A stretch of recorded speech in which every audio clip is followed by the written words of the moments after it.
Friends, कैसा आप सब लोग। तो फ्रेंड्स, आज की वीडियो में बात करेंगे आपके ईवीएस यानी पर्यावरण अध्ययन की पेडागोजी की। देखिए, जो आपके पर्यावरण अध्ययन में पेडागोजी पूछी जाती है वो पूछी जाती है आपके 15 नंबर की।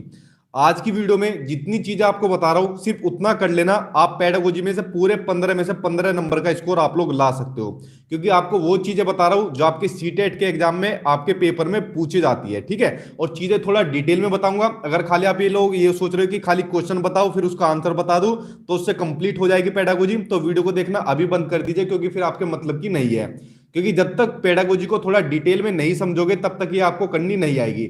अगर जिस तरीके से आज की वीडियो के अंदर मैं आपको चीजें बता रहा हूं, अगर आपने वो कर लिया तो 15 नंबर आपको यही से मिल जाएंगे। मिनिमम मैं आपको बोलता हूं 10 नंबर मिनिमम आपको यही से मिलेंगे, और 10 से 15 नंबर आपके पक्के मिल जाएंगे अगर आपने चीजें अच्छी तरीके से समझ ली। ठीक है, आपके लिए पेडागोजी के लिए इतना करना सफिशियंट है, ना कोई किताब पढ़िए और ना अलग से कुछ और करने की आपको जरूरत पड़ेगी। तो लाइव जल्दी आ जाइए, उसके बाद मैं क्लास स्टार्ट करने वाला हूं, क्योंकि बहुत ही महत्वपूर्ण क्लास होने वाली है आज आप सभी के लिए।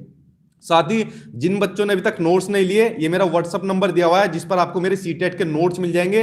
क्योंकि जो आपकी ईवीएस आती है उसमें आपका पेपर बनता है एनसीईआरटी से बनता है, वो सारा का सारा मैंने नोट्स के अंदर इंक्लूड किया हुआ है। साथ ही जिनका साइंस हो, सोशल साइंस हो, या चाहे आपकी जो ईवीएस है वो आपकी एनसीईआरटी से आती है, सारे मैंने अपने नोट्स के अंदर डाले हुए। आपको कोई एनसीईआरटी की किताब नहीं पढ़नी।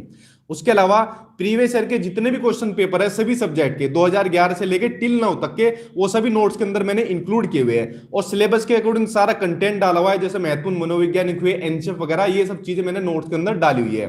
तो इनको आप ले लीजिए जल्दी से जल्दी, क्योंकि टाइम आपका कम बचा है। 31 जनवरी को आपका एग्जाम है सीटेट का, इनको ले लेना। सीटेट का एग्जाम आप लोग 100% पास करोगे नोट्स की हेल्प से, और साथ ही अच्छा नंबर गेन करोगे। बात करूंगा आज मैं पेडागोजी की, क्योंकि खाली मैं आपको पास होने के लिए तो पढ़ा नहीं रहा हूं। जो ये स्कोर लेकर चल रहे 120 प्लस का, उसको आपको अचीव करा के रहूंगा, जैसे इससे पहले आपकी जो तैयारी कराता था उन बच्चों को कराया है। तो चलिए क्लास को भी स्टार्ट कर लेते हैं। साथ ही चैनल को सब्सक्राइब कर लेना, क्योंकि सीटेट का जितना भी सिलेबस है वो मैं अपने यूट्यूब चैनल पर आपको कराई रहा हूं। चैनल सब्सक्राइब कर लेना, वीडियो को लाइक एंड शेयर तो आप लोग कर ही दे। तो जी मैं ठीक हूं, आई होप आप लोग भी सब ठीक होंगे। तो चलिए स्टार्ट करते हैं। देखिए, पहले मैंने क्वेश्चन आंसर लिए उनके बारे में चीजें बताई हुई है, तो कोशिश करना आप लोग इनका आंसर देने की कोशिश करना। क्वेश्चन पढ़ते हैं। पहला क्वेश्चन दिया हुआ है कि राष्ट्रीय पाठ्यचर्या की रूपरेखा 2005, या एनसीईआरटी 2005 की बात हो रही है। प्राथमिक स्तर पर पर्यावरण अध्ययन शिक्षण का प्रमुख उद्देश्य होना चाहिए।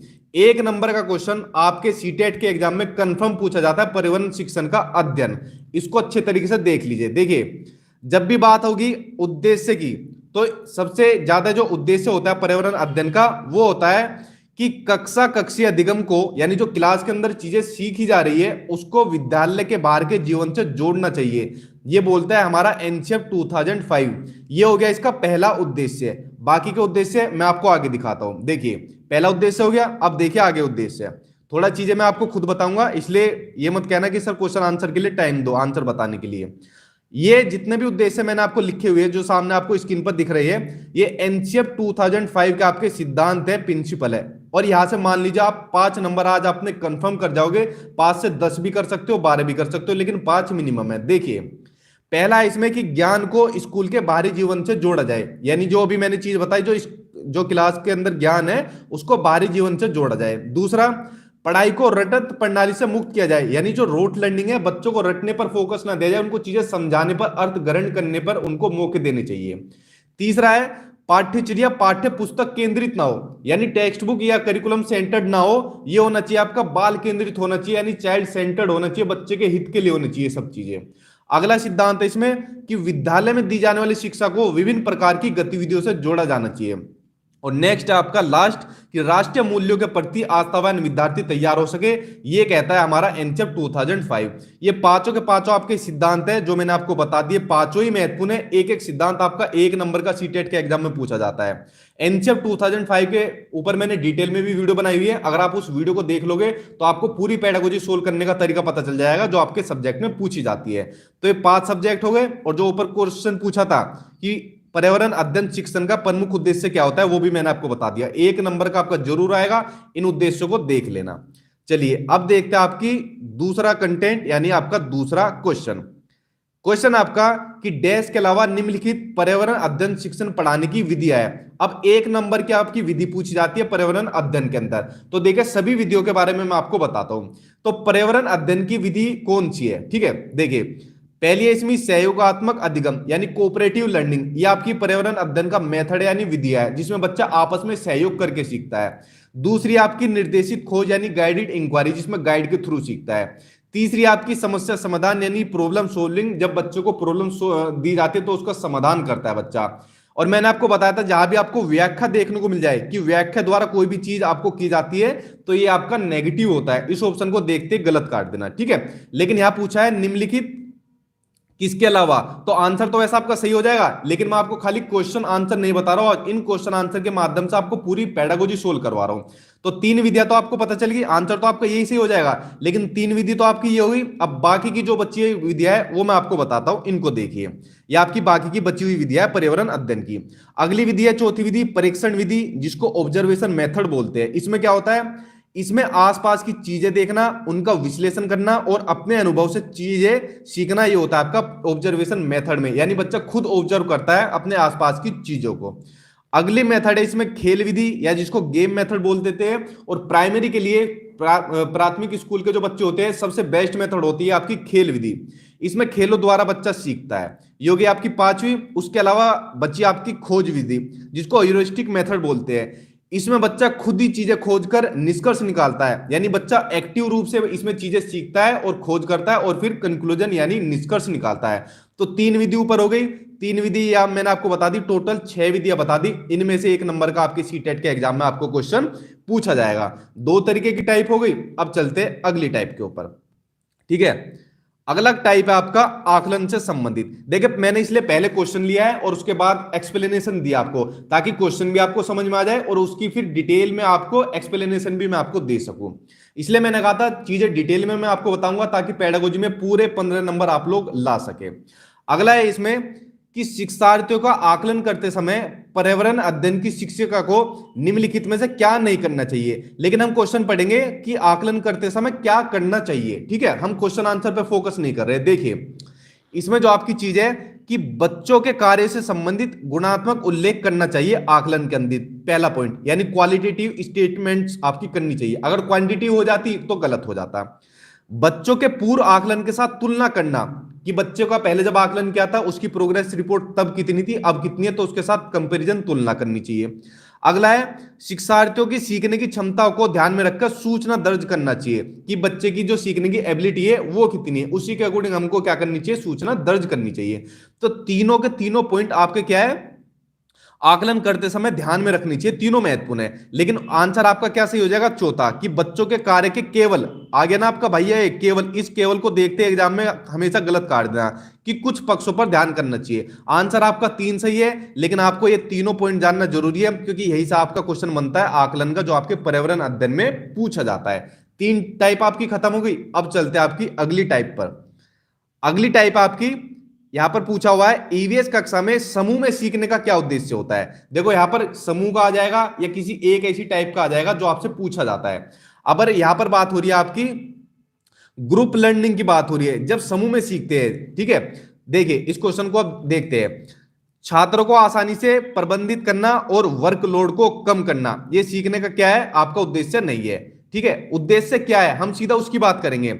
सहयोग के मूल्य को लागू करने और एक साथ कम करने के लिए प्रत्येक बच्चे को सक्रिय रूप से यानी एक्टिव रूप से भाग लेने और सीखने में सक्षम बनाना, यह होता है समूह में सीखने का उद्देश्य है। कई बार आपके एग्जाम में पूछा भी गया है। तो चौथा आंसर आपका सही है। जहां पर भी आपको दिख जाएगा जहां पर बच्चा एक्टिव रूप से यानी सक्रिय रूप से कुछ चीजें सीख रहा है, भाग ले रहा है, तो यही आपका पॉजिटिव हो जाएगा। आपका आंसर हमेशा यही सही होगा, ठीक है। ये तीनों आपके ऑप्शन गलत है। तो समूह में सीखने का उद्देश्य आपको पता चल गया। चलिए अब देखते हैं आपकी अगली टाइप को। अगली टाइप आपकी क्या दी हुई है, देखिए अगली टाइप मैंने लिया आपके करिकुलम से रिलेटेड, इसको देखते हैं। क्वेश्चन आपका कि पर्यावरण अध्ययन की एक अच्छी पाठ्यचर्या, ठीक है, करिकुलम की यहां पर बात हो रही है, को बच्चे के प्रति सही, जीवन के प्रति सही और विषय के प्रति सही होना चाहिए। तो पाठ्यचर्या की निम्नलिखित विशेषताओं में से कौन सी उपयुक्त आवश्यकताओं को पूरा नहीं करती, लेकिन हमें देखना है कौन सी पूरा करती है। हमें चीजें डिटेल में पढ़नी है, खाली क्वेश्चन आंसर नहीं देखना। देखिए यहां पर आपको बात हो रही है करिकुलम की, यानी आपकी पाठ्यचर्या की। तो देखिए पाठ्यचर्या की कौन कौन सी विशेषताएं होती है। यह भय एवं पूर्वाग्रह से मुक्त होने के मूल्य को बढ़ावा देती है, यह आपकी पाठ्यचर्या की विशेषताएं होती है। दूसरा, यह विषय को एक सामाजिक प्रक्रम के रूप में देखने के लिए शिक्षार्थियों हेतु आवश्यक है, ये दूसरी हो गई आपकी। यह शिक्षण अधिगम प्रक्रिया पर अधिक बल देती है, ये भी आपकी पाठ्यचर्या यानी करिकुलम की विशेषता है। यह शब्दावली और परिभाषाओं पर बल देती है, ये आ गए आपके दोनों भाई, जुड़वा भाई, शब्दावली और परिभाषाओं पर बल देना। मैंने कहा था जहां पर भी आपको दोनों भाई दिखे इनको उड़ा देना, या एक भी दिखे, क्योंकि आपसे ऑप्शन आपका हमेशा गलत होगा, ठीक है। तो ये तीनों के तीनों पॉइंट आपके क्या है, ये आपके करिकुलम की अच्छी विशेषता है, इसकी आपके फीचर है। तो इन तीनों को आपको नोट डाउन करना है, लिखना है। आंसर तो आपका चौथा ही सही हो जाएगा, ठीक है, क्योंकि क्वेश्चन ने पूछा था कौन सा नहीं करती, आंसर चौथा सही हो जाएगा। लेकिन आपको ये तीनों जानना बहुत ही जरूरी है जो मैंने आपके लिए बताई है, ठीक है। हो सके तो इनको अपने रजिस्टर के अंदर नोट डाउन कर लीजिए, क्योंकि बहुत ही महत्वपूर्ण चीजें बता रहा हूं क्वेश्चन छाट के लिए, आपके टॉपिक वाइज मैंने क्वेश्चन छाट के लिए। अब आपकी पाठ्यचर्या ऊपर हो गई। अब अगला टॉपिक आपका पाठ्य पुस्तक से रिलेटेड, कि पर्यावरण अध्ययन की पाठ्य पुस्तक में प्रयुक्त भाषा, यानी जो आपकी ईवीएस की टेक्स्ट बुक होती है उसमें जो लैंग्वेज होती है वो कैसी होनी चाहिए। देखिए वेरी वेरी इंपोर्टेंट लगाओ इसके ऊपर भी, क्योंकि एक नंबर का टेक्स्ट बुक से रिलेटेड आपके एग्जाम में क्वेश्चन पूछा जाता है। देखिए रूखी और बच्चों के द्वारा समझने में कठिन होनी चाहिए, ये क्या है इसका ऑप्शन। पाठ्य पुस्तक में प्रयुक्त भाषा की बात हो रही है ना, तो ये तो आपका होगा नहीं, रूखी परिभाषा वाला ये ऑप्शन फिर से आ गया, ये भी आपका क्या हो गया, गलत हो जाएगा। तकनीकी है भैया, फिर से आ गया, इसको देखते गलत काट दो। बच्चे की दिन प्रतिदिन की भाषा से संबंधित होनी चाहिए, जो आपकी पाठ्य पुस्तक में प्रयुक्त भाषा है, लैंग्वेज है, वो जो बच्चे की डेली की आपकी जो भाषा होती है उससे संबंधित होनी चाहिए। पहला पॉइंट आपका ये बन गया टेक्स्ट बुक से रिलेटेड। अब आगे पॉइंट देखते हैं आपके टेक्स्ट बुक से रिलेटेड और क्या क्या होनी चाहिए पाठ्य पुस्तक के अंदर। जो पाठ्य पुस्तक होती है ईवीएस की, इनमें वास्तविक कहानियों और घटनाओं को शामिल करना चाहिए, ये आपकी सीटेट के एग्जाम में कई बार पूछा गया है। बुक का जो कंटेंट है यानी जो विषय वस्तु है वो बच्चों के मानसिक स्तर का होना चाहिए, कि जो मान लीजिए बच्चे का जो लेवल है उसी के अकॉर्डिंग वो होना चाहिए, यानी कि बच्चे का लेवल कम है और उसके अंदर दे दिया ज्यादा है, ठीक है। यह प्राकृतिक, सामाजिक और सांस्कृतिक परिवेश को एकीकृत यानी इंटीग्रेटेड तरीके से प्रस्तुत करती हो, ठीक है। ये तीनों ही तीनों चीजें इसके अंदर होनी चाहिए एक साथ, प्राकृतिक, सामाजिक और सांस्कृतिक परिवेश, इनको एकीकृत करके, ठीक है, इंटीग्रेटेड करके। तो देखिए पाठ्य पुस्तक की तीन विशेषताएं मैंने आपको बता दी, एक ऑप्शन में ऊपर थी, चार विशेषताएं बता दी, इन्हीं से आपका क्वेश्चन आपके एग्जाम में पूछा जाता है। ये हो गई आपकी पाठ्य पुस्तक, पाठ्यक्रम खत्म, पाठ्य पुस्तक खत्म। अब देखते हैं अगला क्वेश्चन। अगला क्वेश्चन आपको देखिए ऑप्शन में मैंने कहा था जहां पर भी ऑप्शन में दिख जाए ना समावेशी शिक्षा यानी इंक्लूसिव एजुकेशन, आप कहोगे सर बिना क्वेश्चन देखे आंसर लगा दिया, तो भाई लगा देना आंसर, ये आपका ज्यादातर सही मिलेगा। देखिए यहां पर बोल रहा है कि एक पब्लिक स्कूल में प्रत्येक क्लास में लगभग 2 से 3 बच्चे विशेष आवश्यकता वाले हैं। कुछ बच्चे शारीरिक या मानसिक रूप से विकलांग है या दिव्यांग है, ये बच्चे अन्य बच्चों के साथ उसी कक्षा में एक साथ पढ़ते हैं। तो उपरोक्त पब्लिक स्कूल निम्नलिखित में से किसका पालन करता है, तो पालन करता है समावेशी शिक्षा यानी इंक्लूसिव एजुकेशन। इसका मैंने आपको बताया था, जहां पर सभी बच्चों को समान रूप से समान शिक्षा दी जाती है बिना किसी भेदभाव के, वो होती है आपकी समावेशी शिक्षा यानी आपकी इंक्लूसिव एजुकेशन। आपकी समावेशी शिक्षा खत्म। चलिए अब चलते हैं आपके अगले टॉपिक पर यानी अगले क्वेश्चन पर। देखिए 60 टॉपिक खत्म करा दिए मैंने आपको क्वेश्चन के माध्यम से, अब आपको 8वां टॉपिक में आपको करा रहा हूं। अगला टॉपिक आपका गतिविधियों से, जो आपके ईवीएस से रिलेटेड गतिविधियां पूछी जाती है। देखिए जो ईवीएस में आपकी गतिविधियां होती है पर्यावरण अध्ययन में कौन कौन सी होती है। ब्लैक बोर्ड का यूज किया जाता है भाई, जो क्लासरूम होती है, हम लोग आप लोग भी थे जब ब्लैक बोर्ड का यूज करते थे। उसके अलावा चित्र भी पढ़ते थे, तो ये भी आपकी एक्टिविटी हो गई।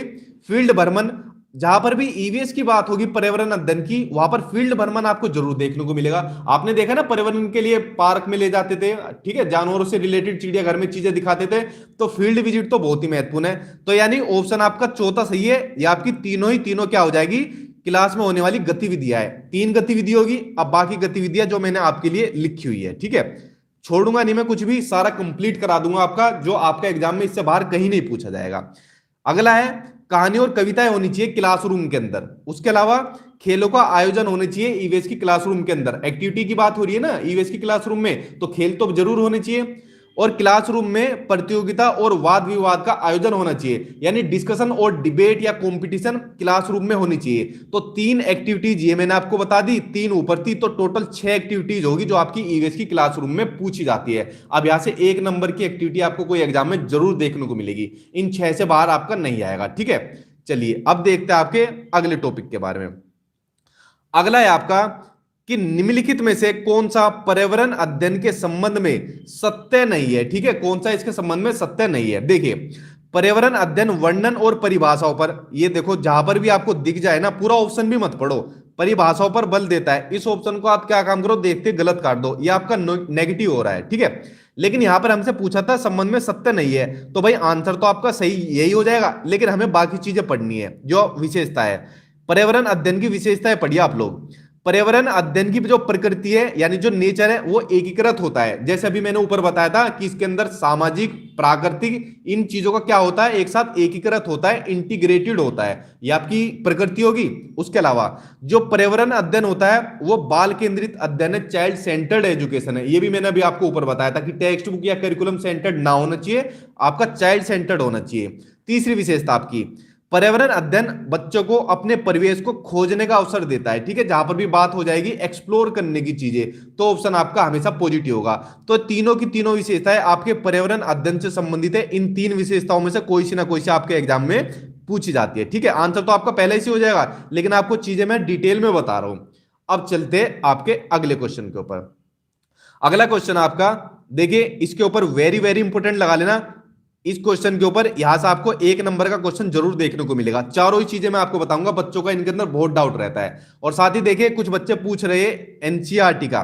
देखो, जो मैंने अपने नोट्स बनाए हुए ना, मैं बार बार कह देता हूं और कह कहकर मैं थक गया। इन नोट्स के अंदर मैंने आपकी पूरी ईवीएस की एनसीईआरटी डाली हुई है, कोई बुक आपको परचेज नहीं करनी है। ईवीएस का साइंस, सोशल साइंस की डाली हुई है, ये कंप्लीट नोट्स है। जब मैं लिखता हूं ना 100% इससे आपका एग्जाम पास हो जाएगा, तो पास ही हो जाएगा इससे आपका। ठीक है, अलग से आपको कोई बुक परचेज करने की जरूरत नहीं है, पास नहीं होगा। अगर चीजें डिटेल में पढ़ ली तो आप अच्छे नंबर ले आओगे इन नोट्स की हेल्प से। ठीक है, तो कोई बुक परचेज मत करिए आप लोग। अब देखते हैं आपका क्वेश्चन, लगा दिया मैंने इसका आगे, वेरी वेरी इंपॉर्टेंट। यहां पर आपको क्वेश्चन दिया हुआ है, हम क्वेश्चन नहीं पढ़ते, हम सीधा टॉपिक पर आते हैं। 3 तरीके के असेसमेंट आपको दिए जाते हैं, assessment for learning, assessment as learning, assessment of learning. 1 number का इनमें से आपको पूछा जाता है, इनको आप लोग समझिए एक एक करके। ठीक है, थोड़ा ध्यान से समझना, क्वेश्चन का आंसर आप लोग खुद ही दे दोगे। देखिए, पहले बात करते हैं हम असेसमेंट फॉर लर्निंग की, यानी सीखने के लिए आकलन। देखो, ये कौन सा आकलन होता है, ये आकलन होता है जो सीखने से पहले या सीखने की प्रक्रिया के दौरान होता है। जैसे मान लीजिए आज मैं आपके लिए ईवीएस की पेडागोजी करा रहा हूं, तो पेडागोजी कराने से पहले मैंने आप लोगों के लिए क्वेश्चन सेलेक्ट किए, फिर उनके बारे में डिटेल में चीजें लिखी। तो ये सब चीजें क्या हो रही है, ये मैं पहले करा रहा हूं, यानी आप लोगों को सिखाने से पहले करा रहा हूं मैं। और सीखने की प्रक्रिया के दौरान ये आकलन हो रहा है, यानी चीजें मैं आपको अभी सामने पढ़ा रहा हूं ना क्लास में, अभी मैं आपसे कुछ चीजें पूछूं या आप लोग बताओ, तो ये आकलन हो रहा है। तो ये होता है आपका असेसमेंट फॉर लर्निंग, जो आपका सीखने से पहले या सीखने की प्रक्रिया के दौरान होता है। खत्म। अब देखते हैं, अब अगला वाला होता है आपका असेसमेंट ऑफ लर्निंग। ठीक है, यानी अधिगम का आकलन।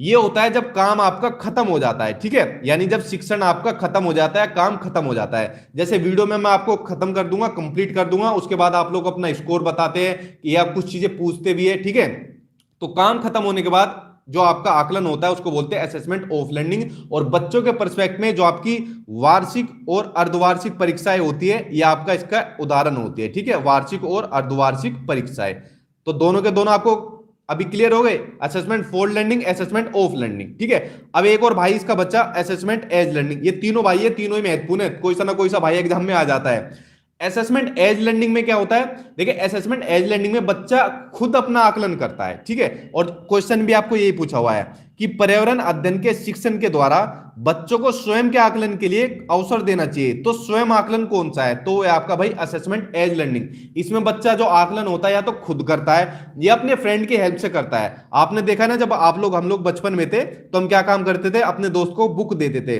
या कोई भी कॉपी दे दी कि भाई पूछ, मेरे से क्वेश्चन पूछ, मैं तुझे आंसर दूंगा। ठीक है, तो हमारा फ्रेंड हमसे क्वेश्चन पूछता था, फिर हम उसको आंसर देते थे। तो ये कैसा आकलन हो रहा है, ये आपका आकलन हो रहा है असेसमेंट एज लर्निंग, यानी खुद भी अपना आकलन कर रहे हैं या अपने फ्रेंड की हेल्प से कर रहे हैं। तो तीनों आकलन मैंने आपको बता दिए, तीनों के तीनों ही आपके बहुत ही महत्वपूर्ण है, 1 नंबर आपका कंफर्म करा देंगे। ठीक है, उसके अलावा एक और महत्वपूर्ण टर्म इसमें आपकी बच्ची सीसीई, यानी कॉन्टिन्यूअस एंड कॉम्प्रिहेंसिव इवैल्यूएशन, सतत और व्यापक मूल्यांकन। इसमें क्या होता है, इसमें आपके शैक्षिक, ठीक है, लिख सकते हो आप इसमें। इसमें आपके शैक्षिक और सह शैक्षिक दोनों ही पक्षों को सम्मिलित यानी इंक्लूड किया जाता है। शैक्षिक में आपकी पाठ्य पुस्तक यानी टेक्स्ट बुक आ जाएगा, करिकुलम आ जाएगा, और सह शैक्षिक में आपकी बाकी की गतिविधि आ जाती है। ठीक है, जैसे आपके योगा वगैरह, पीटी वगैरह हुई। ये होता है आपका CCE, continuous and comprehensive evolution. तो देखिए चारों ही मैंने आपको बता दिए, चारों ही आपके बहुत ही महत्वपूर्ण है। 1 नंबर का कंफर्म आएगा, 2 नंबर तक के आपके पूछे जाते हैं। और इन तीनों भाइयों को तो अच्छे तरीके से कर लेना, एक भाई जरूर आता है एग्जाम में। ये आपकी 10वीं टाइप खत्म। टोटल 10 टाइप अभी तक मैं आपकी कंप्लीट करा चुका हूं जी। जो लोग नए हैं भाई, चैनल को सब्सक्राइब कर लेना जरूर। आपका पूरा सिलेबस मैं आपको कंप्लीट करा दूंगा, आपको अलग से कुछ पढ़ने की जरूरत नहीं पड़ेगी। ठीक है, अगली टाइप देखते हैं। अगली टाइप मैंने लिया होमवर्क से रिलेटेड, कि पर्यावरण अध्ययन में एक अच्छे दत्त कार्य यानी जो होमवर्क होता है, ठीक है, उसका क्या आपका मुख्य लक्ष्य होना चाहिए, या जो आपका गुड असाइनमेंट जिसको बोल देते हैं, या दत्त कार्य जिसको बोल देते हैं, तो उसका मुख्य लक्ष्य आपका क्या होना चाहिए। देखिए मुख्य लक्ष्य होना चाहिए कि अधिगम विस्तार के अवसर उपलब्ध कराना। मैंने आपको बताया था जहां पर भी अवसर उपलब्ध कराने की बात आ जाएगी, अपॉर्चुनिटी देने की बात बच्चों को आ जाएगी, वो ऑप्शन आपका हमेशा सही हो जाएगा। चाहे बच्चे का होमवर्क पूछे, चाहे किसी भी पर्सपेक्ट में आपसे क्वेश्चन एग्जामिनर पूछे। ठीक है, तो आंसर 4 से हो जाएगा। आपका होमवर्क वाला असाइनमेंट का आपका कंटेंट खत्म। अगला टॉपिक देखते हैं। अगला टॉपिक आ गया आपका एनसीईआरटी से रिलेटेड, जो आप लोग हाव हल्ला मचाते हो इतना, कि एनसीईआरटी की पाठ्य पुस्तकों में पर्यावरण अध्ययन को उच्च प्राथमिकता और स्थान दिया गया है। ठीक है, जो एनसीईआरटी की बुक होती है, जो मैंने नोट्स के अंदर तो मैंने सारे पॉइंट बनाए हुए आपके लिए A to Z, लेकिन जब कभी आपको टाइम मिलेगा एनसीईआरटी की बुक पढ़ोगे तो आप डिटेल में पढ़ सकते हो, क्योंकि डिटेल में पेपर में नहीं आती। पेपर में सिर्फ वो चीज आती है जो मैंने आपको चीजें दी हुई है। ठीक है, तो उसमें यही पूछा है कि उच्च प्राथमिकता क्यों दी गई है पाठ्य पुस्तकों में, एनसीईआरटी की पाठ्य पुस्तकों में ईवीएस को। तो देखिए वो इसलिए दी गई है ताकि चिंतन और विस्मय के लिए शिक्षार्थियों को अवसर उपलब्ध कराया जाए। एक तो अवसर उपलब्ध करा दिया जाए, बच्चों को पॉजिटिव आ गया, और जिससे बच्चा चिंतन कर सके खुद। ठीक है, तो ये आपका पॉजिटिव हो जाएगा। अब देखिए इस क्वेश्चन में बाकी की चीज देखने के लिए जरूरी है। एक आपका भाई आ गया नेगेटिव, ठीक है, व्याख्या इसको देखते ही गलत काट दो। तकनीकी शब्दावली बार बार फिर से आ गई, ये परिभाषा फिर से आ गई। आज ये दोनों भाई एक साथ ही चल रहे हैं, तो इनको दोनों को ही गलत काट दो। ठीक है, अधिक संख्या में अभ्यास प्रश्नों को शामिल किया जाए, ये भी आपका गलत हो जाएगा। तो आप समझ गए उच्च प्राथमिकता क्यों स्थान दिया जाता है, ताकि बच्चों को चिंतन और विस्मय के लिए इनको अवसर उपलब्ध कराया जाए। ये आपका ये वाला टॉपिक खत्म। ठीक है, और देखिए पेडागोजी जिस तरीके से बता रहा हूं इसी तरीके से अपने एग्जाम में करनी है। पूरे 15 नंबर का स्कोर आप लोग ले आओगे, जो चीजें मैं आपको बता रहा हूं। चाहे तो मैं आपको खाली क्वेश्चन आंसर बता देता, 200 से ज्यादा क्वेश्चन आंसर बता देता, क्वेश्चन बोलता उनका आंसर बोलता, चलो भाई अगले क्वेश्चन के ऊपर। नहीं, मैं चीज आपको डिटेल में बता रहा हूं ताकि आप पूरा स्कोर यहां पर ला सको, आपको चीजें समझ में आ सके। ठीक है, सीटेट के एग्जाम के बाद भी वैकेंसी निकलती है, वहां पे भी आपकी क्या है, आपकी कैपेबिलिटी स्ट्रॉन्ग होनी चाहिए ताकि आप एग्जाम क्रैक कर सको।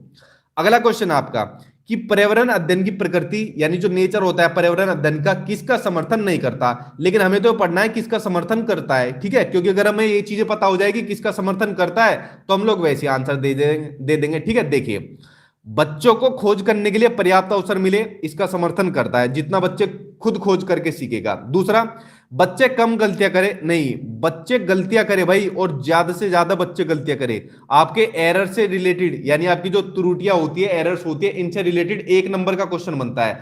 जितना ज्यादा बच्चा गलतियां करेगा उतने बच्चा के लिए विकास के लिए महत्वपूर्ण होगा, बच्चा चीजें जल्दी सीखेगा। जब तक पता ही नहीं चलेगा बच्चे ने क्या गलती की है, आप लोग उसका उपचार कर पाओगे, नहीं कर पाओगे। इसलिए बच्चों को ज्यादा से ज्यादा गलतियां करनी चाहिए। अगला, बच्चों को करके सीखने का अवसर मिलना चाहिए। ठीक है, जितना बच्चा खुद करके सीखेगा यानी लर्निंग बाय डूइंग सीखेगा, उतना बच्चों के लिए महत्वपूर्ण होगा। बच्चे बहुत से प्रश्न पूछे, ये तो एक पॉजिटिव क्लासरूम की साइन होती है। ठीक है, जब बच्चे बहुत सारे मैडम से या सर से क्वेश्चन पूछते हैं तो समझ लीजिए जो सर पढ़ा रहा है, मैडम पढ़ा रही है, उसने क्लास में इंटरेस्टिंग चीज बनाई हुई है, बच्चा रुचि ले रहा है, तभी तो क्वेश्चन पूछता है, वरना ऐसे ही बैठे रहते हैं एक दूसरे को मुंह देखते हुए।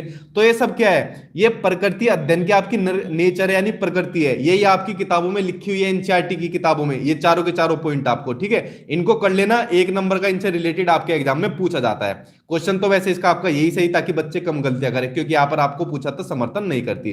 तो फ्रेंड्स देखिए 13 टाइप आज की वीडियो के अंदर मैंने आपको करा दी है। जो नेक्स्ट वीडियो आएगी उसमें आपकी बाकी की टाइप में आपको करा दूंगा। ठीक है, इसलिए पार्ट 2 उसका जल्दी आ जाएगा। चैनल को सब्सक्राइब कर लेना, जैसे आप लोग को पार्ट 2 मिलेगा, आप लोग पूरी पेडागोजी सोल्व कर जाओगे, ठीक है। और ये 13 टाइप हो गई टोटल मिला के, मुझे आपके कुछ 25 आपकी टाइप करानी, इन्हीं 25 में से आपके 15 नंबर के क्वेश्चन आंसर आपको मिल जाएंगे जो आपके सीटेट के ईयूएस में आपको मिलेंगे, ठीक है। और साथ ही ये नंबर दिया हुआ है, इस नंबर पर नोट्स ले लो, इनके अलावा बाकी अलग कुछ नहीं पढ़ना, सीटेट का एग्जाम ये आपका पास करा देंगे, इतना मुझे आपको पूरा भरोसा है, ठीक है। और अपने ऊपर तो मुझे है ही, ठीक है।